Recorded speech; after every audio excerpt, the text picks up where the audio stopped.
Hello my dear students, challenges morning.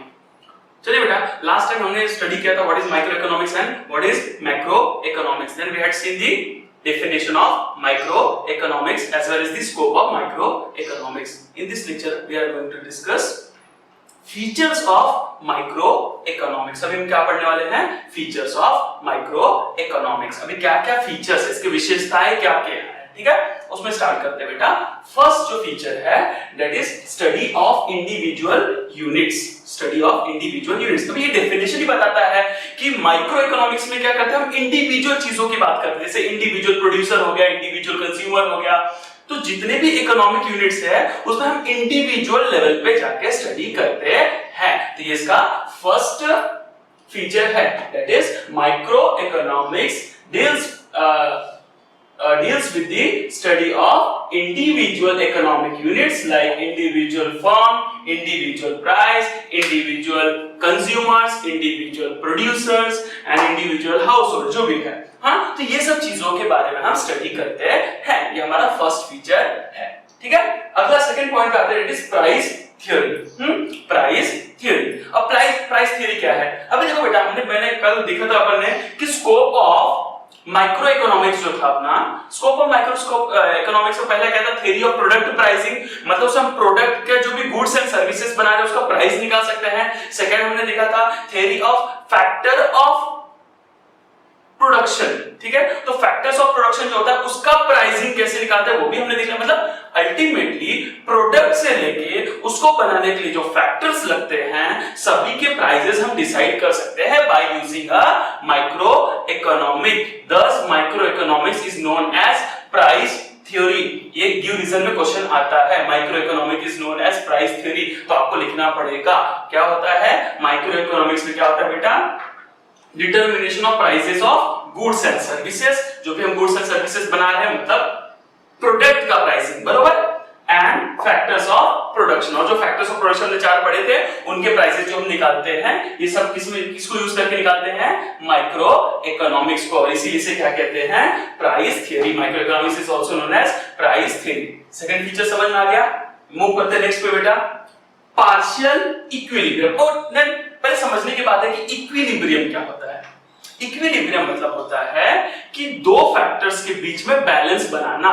Equilibrium means to balance two factors. अगर कोई चीज को अफेक्ट करने वाले दो फैक्टर्स है उन दोनों में balance banana, that is equilibrium. तो अब बात है पार्शियल। पार्शियल मतलब आंशिक तौर पर, आधे तौर पर, पूरे तरीके से नहीं, थोड़ा, हाँ, मतलब कुछ पार्ट। हाँ, तो पार्शियल इक्विलिब्रियम मतलब यहाँ पे इक्विलिब्रियम जो हम अटेन करते हैं, मतलब जो हम बैलेंस बनाते हैं पूरे तरीके से बैलेंस होता नहीं। यहाँ पे टोटल इक्विलिब्रियम नहीं होता है बेटा, यहाँ पे क्या होता है, पार्शियल इक्विलिब्रियम। और पार्शियल इक्विलिब्रियम क्यों होता है उसका रीजन क्या है, देखिए, it isolates an individual units from other forces and studies its equilibrium independently। हम क्या करते हैं इसमें, पार्शियल इक्विलिब्रियम क्यों होता है, क्योंकि हम मान के चलते, जैसे मैं अगर पढ़ रहा हूं, मैं डिमांड के बारे में पढ़ रहा हूं, तो अगर मैं डिमांड की स्टडी कर रहा हूं कि कितना डिमांड की वजह से प्राइस कितना चेंज होगा, तो साइमल्टेनियसली सप्लाई को मैं मान के चलता हूं कि सप्लाई चेंज नहीं होगा। मतलब पूरे मार्केट में सिर्फ मैं डिमांड पढ़ूंगा और प्राइस को क्या कर रहा हूं, आइसोलेट कर रहा हूं। अब डिमांड और प्राइस को अफेक्ट करने वाले और बहुत सारी चीजें होती हैं, बट हम उसको कंसीडर भी करते नहीं है। तो हम यहाँ पे क्या करते हैं, it isolates an individual unit. इसमें क्या करते हैं, हम इंडिविजुअल यूनिट को आइसोलेट करते हैं फ्रॉम अदर फोर्सेस, जो मार्केट फोर्सेस होते हैं उनसे, and studies it's equilibrium independently. और उसके हम मान के चलते हैं सिर्फ भाई यही चेंज हो रहा है, डिमांड ही चेंज हो रहा है, उसके हिसाब से प्राइस पे क्या इफेक्ट करेगा, फिर सप्लाई भी चेंज हो रहा है, उसकी वजह से क्या फर्क पड़ेगा। सो यहाँ पर हम कभी भी टोटल इक्विलिब्रियम को अटेन नहीं कर सकते हैं। Only partial equilibrium can be achieved. Is it clear कि यहाँ पर आपको पार्शियल इक्विलिब्रियम मिलता है। क्लियर हो गया बेटा। Next point, based on certain assumption। अभी जो माइक्रो इकोनॉमिक्स की जो थ्योरी है बेटा, it is based on certain assumption। कुछ assumption लेके हम इसकी स्टडी करते हैं। कैसे सर, देखो कौन कौन से assumption है। सबसे फर्स्ट और सबसे मोस्ट इंपॉर्टेंट, पूरा इकोनॉमिक्स के बुक में यही आएगा बेटा, ये वर्ड आएगा, इसलिए मैं लिख के दे रहा हूं। ये जो मैंने लिख के दिया है ना, दीज आर द कीवर्ड्स।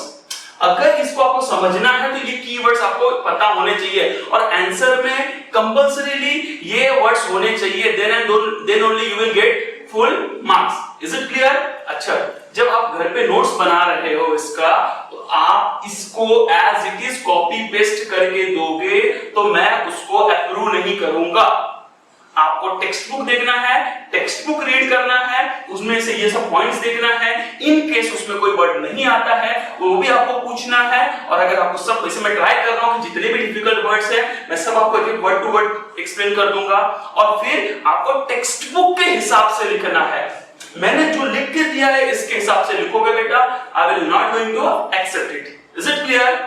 हाँ, तो जो micro economics theory is based on certain assumption। जब सबसे इंपॉर्टेंट assumption क्या है? Other things remaining constant. मतलब जब हम एक चीज की स्टडी करेंगे ना तो मान लेंगे इसको छोड़कर बाकी पूरी दुनिया क्या है? कांस्टेंट है। पूरी मार्केट क्या है? कांस्टेंट है। जैसे कि मैंने अभी आपको एक एग्जांपल देता हूं मैं कि अगर मैं सप्लाई की बात करता हूं तो मैं ये मान के चलता हूं सिर्फ और सिर्फ सप्लाई ही चेंज होगा, बाकी मार्केट में कुछ चेंज होगा नहीं। अब ऐसा होता नहीं है, लेकिन हम स्टडी को सिंपल बनाने के लिए, इजी बनाने के लिए हम क्या करते हैं बेटा, ये कंसीडर करके स्टडी करते हैं कि बाकी चीजें क्या है? कांस्टेंट है। So other things remaining constant. आप जितने भी आगे माइक्रो इकोनॉमिक्स में वर्ड्स पढ़ोगे ना, थ्योरीज, सब में आपको ना पहला वर्ड ये मिलेगा, अदर थिंग रिमेनिंग कांस्टेंट। तो यार ना बहुत इंपॉर्टेंट ये है, ये असम्पशन बहुत हर जगह हम यूज करते हैं।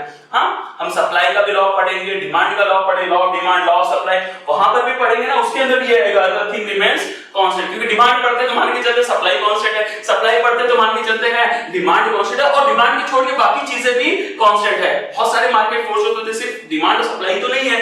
हाँ, बाकी बहुत सारे अभी मार्केट में रॉ मटेरियल है, रिसोर्सेज अवेलेबल है, नहीं अवेलेबल है, सब चीजों के ऊपर डिपेंड करता है बेटा। हाँ, तो वो सब चीजों को हम क्या मान लेते हैं? कांस्टेंट। सिर्फ जिसकी स्टडी करेंगे सिर्फ उसको ही चेंज होता है, ऐसा मान के हम स्टडी करते हैं। क्लियर हुआ? तो ये समझ में आ गया। इसे कहते हैं बेटा कैटरिस पैरिबस। क्या बोलते हैं? कैटरिस पैरिबस। ये लैटिन वर्ड है। लैटिन वर्ड कैटरिस पैरिबस का मतलब ही होता है कि बाकी चीज क्या रहेंगे? कांस्टेंट। तो इसका इंग्लिश ट्रांसलेशन यही है, अदर थिंग रिमेनिंग कांस्टेंट। इसे बोलते हैं कैटरिस पैरिबस। तो कभी कैटरिस पैरिबस बोल दिया तो लैटिन वर्ड है। हाँ, तो उसका भी मतलब यही होता है, इसलिए मैंने उसको ब्रैकेट में लिख के आपको समझा दिया। क्लियर हुआ? आगे देखते हैं बेटा। अब अदर थिंग्स रिमेनिंग कांस्टेंट। अब क्या क्या चीज हम कांस्टेंट मान के चलते हैं, उसका एग्जांपल लेते हैं, सच एज परफेक्ट कंपटीशन। अब मार्केट में जो प्रोड्यूसर्स होते हैं बेटा, जो सेलर्स होते हैं, उनके बीच में कॉम्पिटिशंस होते हैं, बराबर है। अब सर परफेक्ट कंपटीशन क्या होता है? परफेक्ट कंपटीशन में मैं आपको मार्केट स्ट्रक्चर में एक्सप्लेन करूंगा, उसके अंदर है, वहां पे डिटेल में स्ट्रक्चर्स एक्सप्लेन करेंगे। ठीक है, अभी के लिए फिलहाल याद रख लीजिए मार्केट परफेक्ट कंपटीशन। ठीक है, हाँ, ये है लजीज फेयर पॉलिसी। क्या? लजीज फेयर पॉलिसी। अब लजीज फेयर पॉलिसी क्या होता है कि देखो, ये भी वर्ड में बार बार आएगा, लजीज फेयर पॉलिसी, लजीज फेयर पॉलिसी। इसका मतलब क्या होता है समझ के लेना।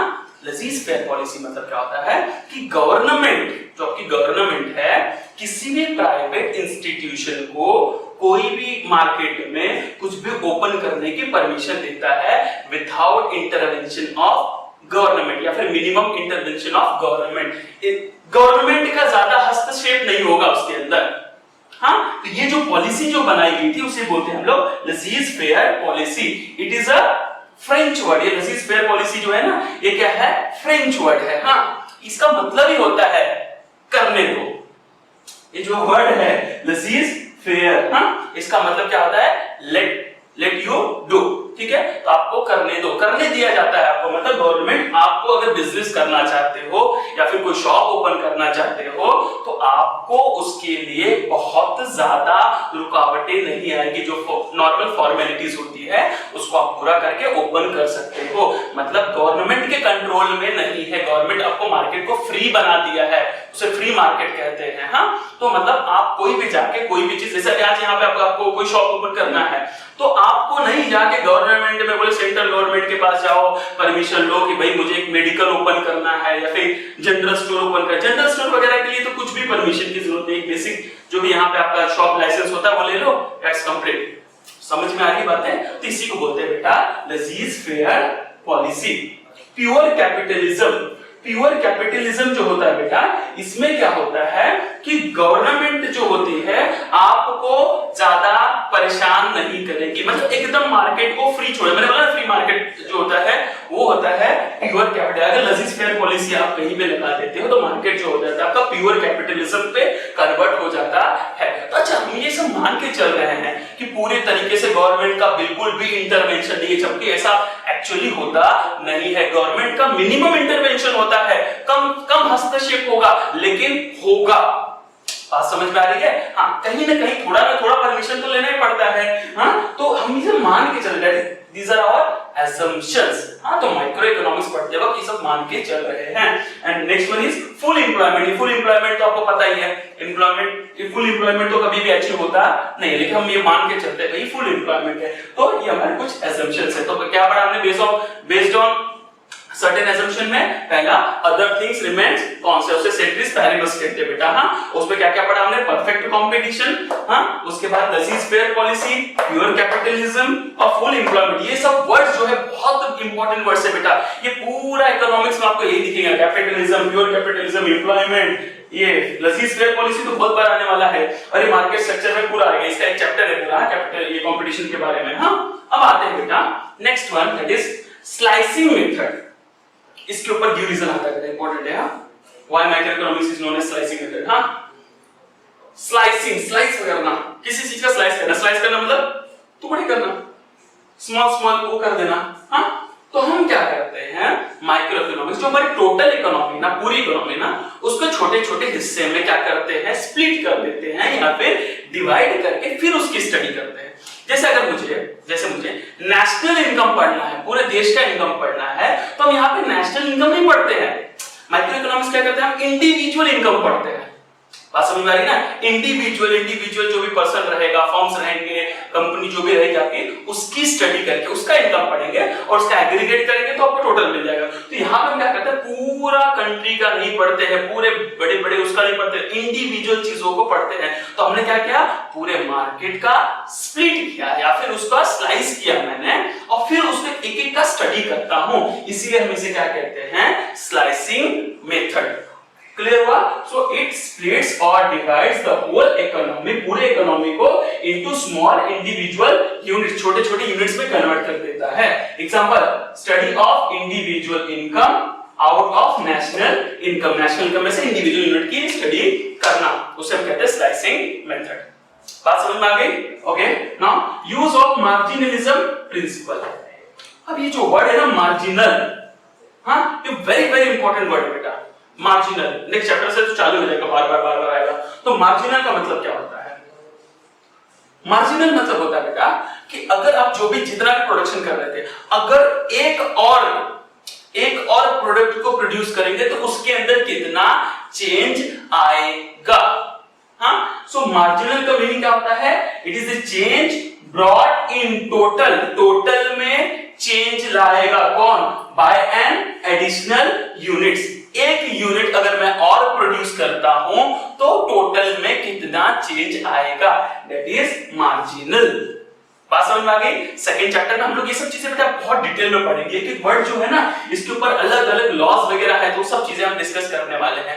अभी आप बेसिक समझ के ले लो, एकदम सिंपल में, क्योंकि ये सब पूरे चैप्टर में कन्वर्ट होने वाले हैं, तो आप समझ सकते हो कितना डिटेल में जाएंगे अपन। हाँ, तो मार्जिनल मतलब क्या होता है? The change brought in total में जो चेंज आएगा बाय एन एडिशनल यूनिट, एक यूनिट और बनाने से कितना टोटल में कितना चेंज आएगा, मतलब उसकी कॉस्टिंग में क्या चेंज आएगा, हर एक चीज हम लोग यहां से निकालते हैं। तो उसे हम कहते हैं, यहाँ पे मार्जिनलिज्म प्रिंसिपल को यूज करते हैं। क्लियर हुआ?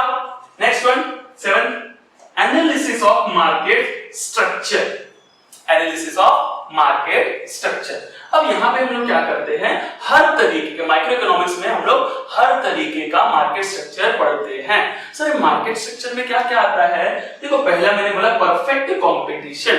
परफेक्ट कंपटीशन क्या होता है बेटा? Whenever there is large number of buyers and sellers in the market, then it is known as perfect competition. नाम से पता चला बहुत अच्छी तरीके से कंपटीशन रहेगा, नंबर ऑफ बायर्स भी बहुत रहेंगे और नंबर ऑफ सेलर्स भी बहुत रहेंगे। हाँ, जैसे एग्रीकल्चर प्रोडक्ट जो भी है, चावल, गेहूं या फिर भाजी वगैरह जो भी आप लेंगे, वेजिटेबल्स वगैरह जो भी परचेस करते हो आप। हाँ, तो ये जो भी वेजिटेबल्स वगैरह भी जो आप परचेस कर रहे हो बेटा, अच्छा आप जाते हो मार्केट में तो एक ही दुकान वाला रहता है क्या? नहीं ना, अगर मार्केट में तो जितने भी फार्मर्स रहेंगे वो सभी रहेंगे वहां पे, सब अपने अपने प्रोडक्ट बेचते हैं, तो वहां पे नंबर ऑफ सेलर बहुत ज्यादा है, नंबर ऑफ बायर्स बहुत ज्यादा होते हैं, तो उसे हम कहते हैं परफेक्ट कंपटीशन। जैसे अगर आपका एक शॉप है, जनरल स्टोर है, उसके आजू बाजू में और कई सारे थोड़े थोड़े दूर पे बहुत सारे जनरल स्टोर्स हैं, तो क्या है वो परफेक्ट कंपटीशन। बात समझ में आ रही है ना? सेम प्रोडक्ट उसके पास भी मिलेगा। हाँ, तो आपका कंपटीशन बढ़ गया है ना, that is perfect competition. Monopoly क्या होता है ये भी समझ लो बेटा। मोनोपोली क्या होता है? जब जो सेलर है वो सिंगल सेलर रहेगा पूरे मार्केट में। मान लीजिए आपके कुछ एरिया में, कुछ एक पर्टिकुलर एरिया में आपका इकलौता शॉप है, दूर दूर तक कोई शॉप नहीं है, तो उस एरिया के लिए आप क्या हो? मोनोपोली मेंटेन करके रख रहे हो, मोनोपोली में हो, बरोबर, क्योंकि आप इकलौते वहां पे सेलर हो, बेचने वाले इकलौते हो बेटा। तो कभी भी अगर बहुत ज्यादा number of seller and buyers रहेंगे तो आता है perfect competition. Whenever the number of seller is only one, मतलब सिंगल सेलर का मार्केट है, पूरे मार्केट में एक ही जन बेचने वाला है, तो क्या होता है वहां पे कंपटीशन ही नहीं होता। आपको लेना है तो लो, नहीं लेना है तो जब आपका सिंगल एक ही दुकान है भाई, तो आप क्या करेंगे? भाई इतने का ही मिलेगा, लेना है लीजिए, नहीं लेना है मत लीजिए। क्लियर हुआ? मतलब आपकी दादागिरी आप बोल सकते हो, हाँ, आपकी दादागिरी चलेगी पूरी। मोनोपोली मार्केट, अच्छा इसीलिए ट्राई किया जाता है कि मोनोपोली मार्केट कभी क्रिएट ना हो बेटा, क्योंकि मोनोपोली मार्केट जब क्रिएट हो जाता है ना तो पब्लिक को बहुत ज्यादा प्रॉब्लम होता है। लेना है लो, नहीं लेना है मत लो, तो आप करोगे क्या? मरता क्या ना करता, जाके लेना ही पड़ेगा, कितना भी महंगी चीजें मिल जाए वो। That is monopoly. समझ में आ गया? Perfect competition, number of buyers and number of sellers are in large number. Monopoly single seller, एक ही सेलर रहेगा। मोनोपोलिस्टिक कंपटीशन, देखो मोनोपोली और मोनोपोलिस्टिक कंपटीशन दोनों अलग अलग चीजें बेटा। मोनोपोली में क्या होता है? सिंगल सेलर है, मतलब वो सामान, जो भी सामान आप बाजार, मान लो ये मार्केट में ये जो पेन है, ये जो मार्कर है, ठीक है, ये मार्कर बेचने वाला मैं इकलौता हूं, ठीक है, एक ही मैं प्रोड्यूसर हूं जिसका ये मार्कर जाता है। ओके, तो मैं किसमें हूं? मोनोपोली में। मोनोपोलिस्टिक कंपटीशन में क्या होता है कि आपके जैसा सेम प्रोडक्ट तो कोई नहीं बनाता बेटा, लेकिन आपके जैसा सिमिलर प्रोडक्ट कोई बनाता है। मतलब आपका सामान नहीं लेगा तो एग्जैक्ट रिप्लेसमेंट नहीं होता है उसका, हाँ, लेकिन सामने वाला आपके सिमिलर प्रोडक्ट तो बनाता है।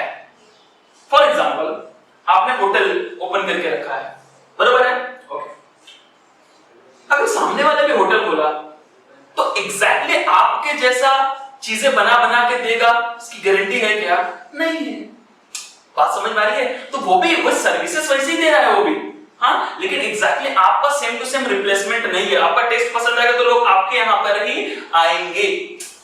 मोनोपोलिस्टिक कंपटीशन, बात समझ में आ रही है? तो मोनोपोलिस्टिक कंपटीशन मतलब क्या होता है? एग्जैक्टली सेम टू सेम तो प्रोडक्ट नहीं मिलेगा, हाँ, लेकिन सिमिलर प्रोडक्ट मिल जाएगा आपको। बात समझ में आ रही है? सिमिलर प्रोडक्ट मिल जाएगा, सेम प्रोडक्ट नहीं मिलेगा। और मोनोपोली जब होता है जब सिमिलर प्रोडक्ट भी मिलता नहीं है। तो मोनोपोली हो या मोनोपोलिस्टिक कंपटीशन हो मार्केट के लिए अच्छा नहीं माना जाता है, क्योंकि यहाँ पे जो बेटा कंज्यूमर्स होते हैं उनके ऊपर बहुत प्रेशर आता है, लेना ही पड़ता है, आपके पास कोई ऑप्शन होता नहीं है। बात समझ में आ रही है? तो गवर्नमेंट भी ट्राई करती है कहीं भी मोनोपोली या फिर मोनोपोलिस्टिक कंपटीशन ना आए। मोनोपोली मोनोपोलिस्टिक कंपटीशन में क्या फर्क है समझ में आ गया? यहाँ पे सिंगल सेलर होगा, यहाँ पे थोड़े ज्यादा सेलर्स रहेंगे लेकिन सेम प्रोडक्ट नहीं बेचेंगे। अगर मैं मार्कर बना रहा हूं तो कोई भी ये मार्कर नहीं बनाता होगा, बट हाँ ये मार्कर का रिप्लेसमेंट कोई बना सकता है। आप समझ में आ रही है? ये मार्कर का मैं परमानेंट मार्कर बना रहा हूं, व्हाइट बोर्ड मार्कर बनाएगा, मतलब ऐसे मिलता जुलता प्रोडक्ट, सिमिलर प्रोडक्ट रहेगा, एग्जैक्ट रिप्लेसमेंट नहीं हो सकता है, बट सिमिलर प्रोडक्ट बनाता है, that is monopolistic competition. Oligopoly क्या होता है वो भी समझने वाले की बहुत इंपॉर्टेंट कॉन्सेप्ट है बेटा। हाँ, तो ओलिगोपोली में क्या होता है बेटा? यहाँ पे जो सेलर्स होते हैं ना वो बहुत कम नंबर में होते हैं, वेरी स्मॉल नंबर होते हैं बट बहुत कम नंबर, सेम प्रोडक्ट बहुत कम लोग बेचेंगे, दैट इज ओलिगोपोली। अभी जैसे हमारा टेलीकॉम इंडस्ट्री हो गया है, टेलीकॉम इंडस्ट्री जो भी हम यूज कर रहे हैं, एयरटेल का सिम यूज करते हैं, वोडाफोन, आइडिया या फिर जियो, बरोबर है। अभी ये 3-4 या फिर बीएसएनएल यूज करेंगे आप, राइट? ओके, तो 3-4 कंपनीज ही है। हाँ, तो अभी अपना जो टेलीकॉम इंडस्ट्री है बेटा, वो एकदम से आप नहीं बोल सकते कि मोनोपोली में चला गया है, बराबर है। वो किसमें है अभी? ओलिगोपोली में है। ओलिगोपोली मतलब क्या होता है? एग्जैक्ट जो कॉम्पिटिटर, जो एकदम टफ कंपटीशन देने वाली जो कंपनी होती है, वो बहुत लिमिटेड नंबर में होती है। बात समझ में आ रही है? तो जब भी limited number of perfect competitors होते हैं ना मार्केट में, से बहुत कम लोग होते हैं बेचने वाले, उन्हें कहते हैं ओलिगोपोली। ये सब चीजें हम और डिटेल में पढ़ेंगे। अभी एक एक वर्ड का मतलब आप लिख के रख लेना कहीं पे साइड में, हाँ, क्योंकि ना फिर आपको अच्छा लगता है सुनने में। हाँ सर, हाँ सब समझा, फिर बाद में बोले सर लेसिस फेयर पॉलिसी बताओ, तो नहीं आता सर। हाँ, तो वो चीजें नहीं होनी चाहिए कि सिंगल वर्ड याद रखो। इकोनॉमिक्स आपका मार्क्स तब आएगा जब आपके आंसर के अंदर कीवर्ड्स रहेंगे। आप कितना भी लिख लो मार्क्स नहीं मिलता है। ये जो कुछ वर्ड्स होते हैं ना, ये वर्ड्स आने ही चाहिए, और वो तब आप अच्छे से लिख सकते हो उसके बारे में जब आपको उसकी मीनिंग पता होगी। क्लियर हुआ? आते हैं लास्ट जो है बेटा 8.1 स्कोप जो पहले है फीचर है, दैट इज लिमिटेड स्कोप। अभी माइक्रो इकोनॉमिक्स का जो स्कोप है ना, ये बहुत लिमिटेड है। क्यों? क्योंकि हम इसमें इंडिविजुअल यूनिट्स की स्टडी करते हैं, इसमें हम कभी टोटल का कभी स्टडी करते नहीं हैं। तो इसके वजह से it is limited to only individual unit, single person, single consumer, single producer. समझ में आ रहा है ना? इंडिविजुअल प्रोड्यूसर, इंडिविजुअल कंज्यूमर्स वगैरह की स्टडी करते हैं बेटा। इसमें कभी भी टोटल एग्रीगेट की स्टडी नहीं होती है, इसीलिए it doesn't deal with inflation. अभी जो नेशनल प्रॉब्लम्स है, अबे हमको देश के बारे में भी सोचना है। अगर आप समझ लीजिए प्राइम मिनिस्टर बन गए तो आपको पूरे देश के बारे में सोचना है। आप इकोनॉमिस्ट बन गए बड़े, आपको पूरे देश के बारे में भी तो सोचना है। तो आप उसके लिए क्या क्या पढ़ना पड़ेगा आपको? इन्फ्लेशन, हाँ, महंगाई दर जो होगा आपका, पॉवर्टी, गरीबी, population, unemployment, economic growth, national income, ये सब चीजों की अगर आपको स्टडी करनी है बेटा, तो आप माइक्रो इकोनॉमिक्स को यूज करके नहीं कर सकते हो। उसको फाइंड आउट करने के लिए आपको मैक्रो इकोनॉमिक्स यूज करना पड़ेगा। इसलिए इसका जो स्कोप है वो बहुत लिमिटेड है। क्लियर हो गए? सभी फीचर समझ में आ गए बेटा? टोटल 8 फीचर्स हैं, आपके एग्जाम में आते हैं, 4 मार्क्स के लिए पूछा जाएगा। हाँ, तो समझ जाना, 4 मार्क्स के लिए 8 रहेगा। अगर सिर्फ आप नाम लिख के भी छोड़ते हो तो भी आपको 4 में से 2 मार्क्स तो मिल जाते हैं। तो इसलिए आपको ये जो नेम, तो एटलीस्ट अगर नेम याद रहेगा ना आपको, तो आप कुछ ना कुछ उसके अंदर लिख के आ सकते हो। कुछ ना कुछ मतलब रिलेटेड चीजें लिखना है, हाँ, उतना लिख के आ सकते हो। अब इसको याद कैसे रखना है, हाँ, तो मैं आपको ट्रिक बताता हूँ। इसके लिए हमारा जो ट्रिक होगा दैट इज बीएसपी पॉल्स। क्या? बीएसपी पार्टी है, पता है? नहीं पता, जान लो कैसे याद करो। बीएसपी पॉल्स, क्या पॉल होते हैं ना, हाँ, तो इसमें पॉल्स हमने बोल दिया, बीएसपी पॉल्स, ठीक है? ओके, तो बीएसपी पॉल्स सर क्या है? बीएसपी पॉल्स सर बी से based on certain assumption, S से study of individual units, P से पार्शियल इक्विलिब्रियम, फिर से पीआई सर, उस पी का मतलब प्राइस थ्योरी, ए से analysis of market structure, U है क्या भाई कहीं पे? यू हाँ है, use of marginalism principle, L limited scope, और एस जो है दैट इज स्लाइसिंग मेथड। तो हम क्या ट्रिक याद रखेंगे फीचर्स के लिए? BSP pols, BSP pols. Is it clear? B से based on certain assumption, S से स्लाइसिंग मेथड बोल दीजिए, पी से प्राइस थ्योरी, और पी से फिर बीएसपी हो गया, फिर पॉल्स, हां, P A U L S, P से पार्शियल इक्विलिब्रियम, ए से analysis of market structure, you से use of marginalism principle, L से लिमिटेड स्कोप, और एस से स्लाइसिंग मेथड। क्लियर हो गया बेटा? आप सिर्फ नाम लिख के आओगे तो भी आपको मार्क्स मिलते हैं। तो इसलिए देखो, इसमें ना स्कोर करना बहुत इजी है, लेकिन आप ट्रिक के साथ करेंगे, और इसमें से एज इट इज कॉपी नहीं करना है आपको प्रॉपर्ली टेक्स्ट बुक से देख के, टेक्स्ट बुक से पढ़कर समझकर फिर आपको नोट्स बनाना है। क्लियर? चलते हैं नेक्स्ट टॉपिक पे। चलिए बेटा, नेक्स्ट टॉपिक पे मूव करते हैं, that is importance of micro economics. अभी ये साल के लिए बेटा, अभी जो आपका सिलेबस रिड्यूस किया है उसमें ये पार्ट को डिलीट कर दिया गया है, हटा दिया गया है, मतलब एग्जाम में नहीं आएगा, पढ़ सकते हो, पढ़ने में कोई गुनाह नहीं है।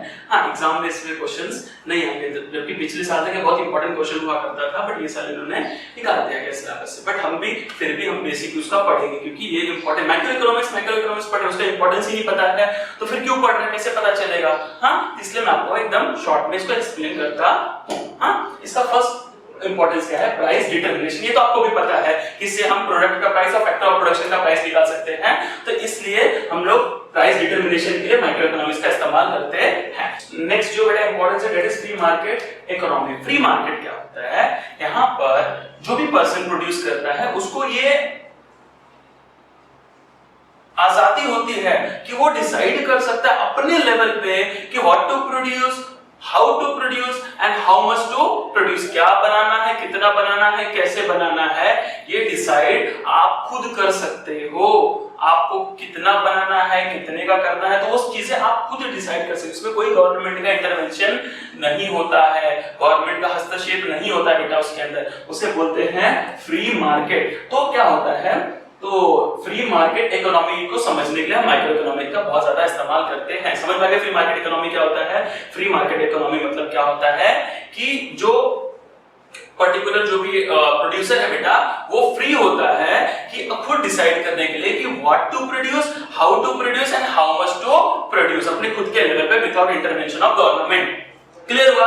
Next point is foreign trade. Foreign trade को समझने के लिए भी हमको माइक्रो इकोनॉमिक्स बहुत ज्यादा हेल्प करता है। कैसे सर जो अभी देखो, अभी हम बोलते हैं $1 इक्वल टू 79 रुपीज, अब ये सब कैसे आ रहा है, तो ये जो एक्सचेंज रेट होता है ना, दो कंट्री के करेंसी का जो एक्सचेंज रेट होता है ना, वो समझने के लिए हमको माइक्रो इकोनॉमिक्स बहुत हेल्प करता है। दूसरी चीज, आप दो कंट्री का जो ट्रेड हो रहा है, जो कंट्री का दो कंट्री में ट्रेड हो रहा है, समझ जाओ, तो किसको गेन हो रहा है, लॉस हो रहा है, कितना हो रहा है, वो चीजें भी जो हम समझते हैं, गेन्स जो होते हैं दो कंट्री के बीच में, हाँ, ट्रेड की वजह से, वो सब चीजें भी समझने के लिए माइक्रो इकोनॉमिक्स बहुत ज्यादा बेनिफिशियल होता है। Next one is economical model building. अभी क्या होता है, इकोनॉमिक मॉडल हम बना सकते हैं इंडिविजुअल लेवल की। जब हम स्टडी करते हैं तो हमको पता होता है कि सिंगल पर्टिकुलर पर्सन ये एरिया में, या फिर ये पर्टिकुलर पर्सन की कितना, क्या उसकी क्या कंडीशन है, उसके बारे में हर एक चीज के बारे में स्टडी कर लेते हैं ना, तो हमको क्या होता है ना, मॉडल कैसा इकोनॉमिक मॉडल बनाने के लिए, क्योंकि अलग अलग टर्म्स आ जाते हैं, टर्मिनोलॉजीज वगैरह ऐड हो गई है इसके वजह, डेवलपमेंट की वजह से, माइक्रो इकोनॉमिक्स की वजह से, इसलिए हमको मॉडल बिल्डिंग के लिए बहुत ज्यादा यूजफुल होता है। Next one is business decision. अब बिजनेस के डिसीजंस लेने के लिए भी बेटा ये बहुत ज्यादा काम साबित होता है माइक्रो इकोनॉमिक्स। कैसे, जैसे कि फैक्टर्स ऑफ प्रोडक्शन का कितना प्राइसेस होगा, हाँ, वो माइक्रो इकोनॉमिक्स अपन निकाल रहे हैं, तो बिजनेसमैन को समझ में आ जाता है कि अच्छा हाँ, ये फैक्टर्स ऑफ प्रोडक्शन का इतना कॉस्टिंग जाने वाला है। फिर प्रोडक्ट का प्राइसिंग, प्रोडक्ट का प्राइस कैसे डिसाइड करना है, वो उसको समझ में आता है। तो अलग अलग डिसीजन, कितना प्रॉफिट आएगा, प्रॉफिट को कैसे मैक्सिमाइज करेंगे, ऑप्टिमम रिसोर्सेस का इस्तेमाल कैसे करेंगे हम लोग, हाँ, तो ऑप्टिमम यूज ऑफ रिसोर्सेस, वो सब चीजें बेटा बिजनेस के डिसीजन भी हम इससे ले सकते हैं। Next, useful to government. Government को भी बहुत ज्यादा काम कर होता है, अलग अलग पॉलिसीज बना, टैक्स पॉलिसी क्या होगा, हाँ, पब्लिक एक्सपेंडिचर पॉलिसी क्या होगा, कितना टैक्स लगाना है वगैरह, वो सब चीजें जो होती है ना, वो सब माइक्रो इकोनॉमिक्स के जरिए गवर्नमेंट को पता चलता है। And next last one is basis of welfare economics. ठीक है, तो लोगों का कल्याण कैसे होगा, कितना टैक्स लगाए ताकि सोशली वो क्या सोशल वेलफेयर को मेंटेन करके रखे, तो वो सब चीजें भी यहां से हम लोग डिसाइड कर सकते हैं by studying the micro economics. समाज का कल्याण कैसे होगा, वो चीजें भी हम यहाँ पे समझ सकते हैं, क्योंकि हम यहाँ पे प्रॉपर एलोकेशन ऑफ रिसोर्सेज की बात करते हैं, ऑप्टिमम यूज ऑफ रिसोर्सेज की बात करते हैं, तो वहां से सोशली कोई टैक्स पॉलिसी लगाने से किसी पर्टिकुलर पर्सन पे क्या इफेक्ट वगैरह गिरेगा, वो चीज कितना लगाना है यहाँ से, उसके ऊपर क्या होगा, उसका भला होगा नहीं होगा, आज के बारे में कोई सोचता नहीं है, बट हाँ सोचा जा सकता है। ठीक है, तो ये सब चीजें हम लोग यहाँ से समझ सकते हैं। तो these are all importance of micro economics. तो यहाँ पे हमारा माइक्रो इकोनॉमिक्स पार्ट फिनिश हो गया बेटा। नेक्स्ट लेक्चर हम स्टार्ट करेंगे माइक्रो इकोनॉमिक्स, उसका भी डेफिनेशन पढ़ेंगे, फीचर्स पढ़ेंगे, देन इंपॉर्टेंस पढ़ेंगे और ये चैप्टर फिनिश हो जाएगा। क्लियर है? चलते बेटा, नेक्स्ट लेक्चर में मिलेंगे, तब तक आप प्रॉपर्ली टेक्स्ट बुक से नोट्स बना के भेजना। लास्ट टाइम आपने सबने copy paste as it is लिखा, टेक्स्ट बुक से नोट्स बना के आप मुझे भेजेंगे। हाँ, और अपना ख्याल रखिए। Bye bye.